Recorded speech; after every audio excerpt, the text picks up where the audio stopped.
I thought for a brief moment today that the UCI had denied Astana a World Tour license. Someone's got to pay for all those positives. But then I saw after the 16 teams awarded World Tour licenses that there were still 2 more under consideration. And honestly, I'd kind of miss Europe, Gar. Moustache, avec ma moustache, toujours ma moustache, avec ma moustache.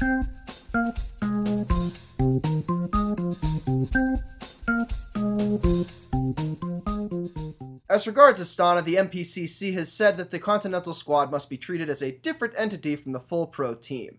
Which, sure, they've shared staff like this team doctor and both are paid for through a fund owned entirely by the Kazakh government by virtue of their association with the country's only non-fictional celebrity, but yeah, there's probably a piece of paper somewhere that says they're different, so let's go with that. Meanwhile, the MPCC has suspended the membership of Neri Sotolli, not because of a runaway train of positive tests, but just because of one from Matteo Rabatini this fall that they didn't do a very good job of explaining. Despite this, the team still seems fairly upbeat they might get a Giro invite, not that they really need it because their sponsorships have paid for them through the 2015 season. Speaking of positive tests, proud Astana alumnus Roman Kreuziger is reminding the world through a website designed to win hearts and minds that he has never had any. See, the problem with this playbook, Roman, is that the only other people who've called it, Armstrong, Floyd Landis, Tyler Hamilton, have all proven to be guilty. Indeed, in an analysis of Kreuziger's data on cycling tips, Twitter's favorite sports doping doctor finds fertile ground for suspicion in the numbers. But the good doctor is also at a loss to explain the doping mechanism the current Tinkoff-Saxo rider might have used to accomplish them. A new and potentially undetectable method gives deeper connotations, perhaps, to a one-off camo kit sported by the team during a training ride earlier this week.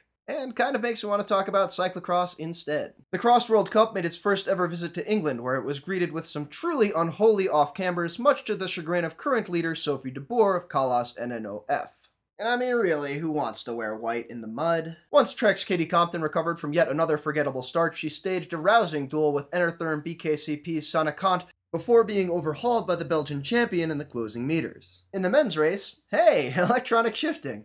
Well, I guess you have to ride what they pay you to, right? At the happy end of things, Sunweb Napoleon Games' Kevin Powles held position near the front as the race revolved around him before defeating teammate Klaas van Tornout in a sprint, though it's not beyond imagination that the latter might have sat up to protect his teammate's campaign for the overall title. But the next day's Flandriencross Hamme reminded us that Vosku's Service Golden Palace's Wout van Aert and BKC Power Plus's Mathieu van der Poel pretty much run the sport right now. The barely post-adolescent duo went shoulder to shoulder through the last lap before Van Aert finally won in a sprint, but because the B-Post Bank Trophy overall is contested based on time, the 7 seconds they took out of Krelon AA Drink's Sven Nys probably won't be a big deal. Unusually for a B-Post Bank event, the women's race wasn't broadcasted live, so I really don't have much of an idea of what happened. Though Kant did win, and second place Ellen van Looy of Telnet Fidea leapfrogged third place Helen Wyman of Kona in the overall standings. Returning to the road, I don't mean to be pessimistic, it's just my default setting. Yeah, and there is some good news, like in a piece earlier this year on the failure of the WorldTour brand,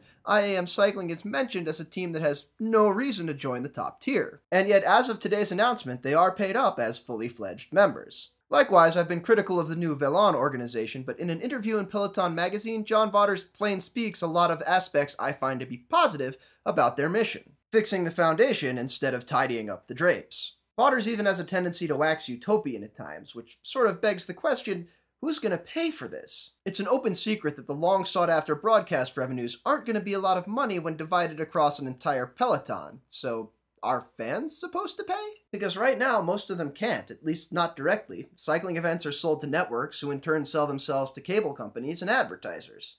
I can kind of pay directly for things like CyclingTV, but, well, take the Milton Keynes World Cup. CyclingTV took what was a free, almost universally compatible YouTube channel, repackaged it into a buggy Flash app, and then made it cost money.